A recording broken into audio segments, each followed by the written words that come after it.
Hebrews 11. Faith shows the reality of what we hope for. It is the evidence of things we cannot see. Through their faith, the people in days of old earned a good reputation. By faith, we understand that the entire universe was formed at God's command, that what we now see did not come from anything that can be seen. It was by faith that Abel brought a more acceptable offering to God than Cain did. Abel's offering gave evidence that he was a righteous man, and God showed his approval of his gifts. Although Abel is long dead, he still speaks to us by his example of faith. It was by faith that Enoch was taken up to heaven without dying. He disappeared because God took him. For before he was taken up, he was known as a person who pleased God. And it is impossible to please God without faith. Anyone who wants to come to him must believe that God exists and that he rewards those who sincerely seek him. It was by faith that Noah built a large boat to save his family from the flood. He obeyed God, who warned him about things that had never happened before. By his faith, Noah condemned the rest of the world, and he received the righteousness that comes by faith. It was by faith that Abraham obeyed when God called him to leave home and go to another land that God would give him as his inheritance. He went without knowing where he was going, and even when he reached the land God promised him, he lived there by faith, for he was like a foreigner living in tents. And so did Isaac and Jacob, who inherited the same promise. Abraham was confidently looking forward to a city with eternal foundations, a city designed and built by God. It was by faith that even Sarah was able to have a child, though she was barren and was too old. She believed that God would keep his promise. And so a whole nation came from this one man who was as good as dead. A nation with so many people that, like the stars in the sky and the sand on the seashore, there is no way to count them. All these people died still believing what God had promised them. They did not receive what was promised, but they saw it all from a distance and welcomed it. They agreed that they were foreigners and nomads here on earth. Obviously, people who say such things are looking forward to a country they can call their own. If they had longed for the country they came from, they could have gone back. But they were looking for a better place, a heavenly homeland.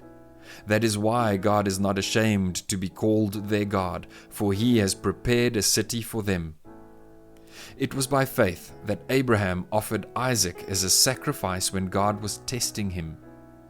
Abraham, who had received God's promises, was ready to sacrifice his only son, Isaac, even though God had told him, "Isaac is the son through whom your descendants will be counted."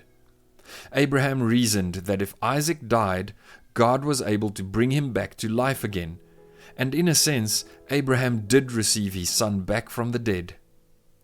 It was by faith that Isaac promised blessings for the future to his sons Jacob and Esau. It was by faith that Jacob, when he was old and dying, blessed each of Joseph's sons and bowed in worship as he leaned on his staff. It was by faith that Joseph, when he was about to die, said confidently that the people of Israel would leave Egypt. He even commanded them to take his bones with them when they left. It was by faith that Moses' parents hid him for 3 months when he was born. They saw that God had given them an unusual child, and they were not afraid to disobey the king's command. It was by faith that Moses, when he grew up, refused to be called the son of Pharaoh's daughter. He chose to share the oppression of God's people instead of enjoying the fleeting pleasures of sin. He thought it was better to suffer for the sake of Christ than to own the treasures of Egypt, for he was looking ahead to his great reward. It was by faith that Moses left the land of Egypt, not fearing the king's anger. He kept right on going because he kept his eyes on the one who is invisible.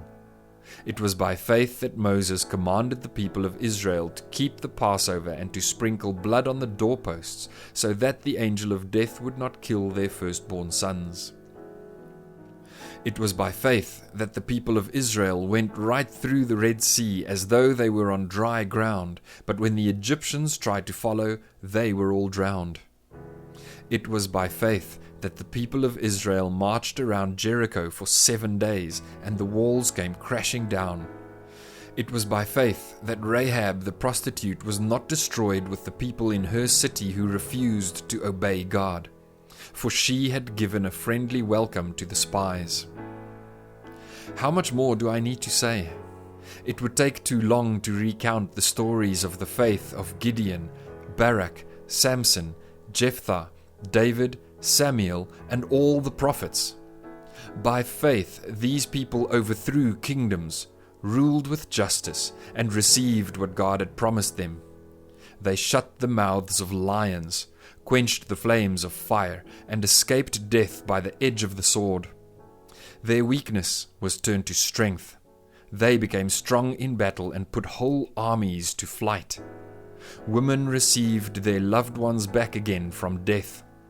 But others were tortured, refusing to turn from God in order to be set free. They placed their hope in a better life after the resurrection. Some were jeered at, and their backs were cut open with whips. Others were chained in prisons. Some died by stoning. Some were sawed in half, and others were killed with the sword. Some went about wearing skins of sheep and goats, destitute and oppressed and mistreated.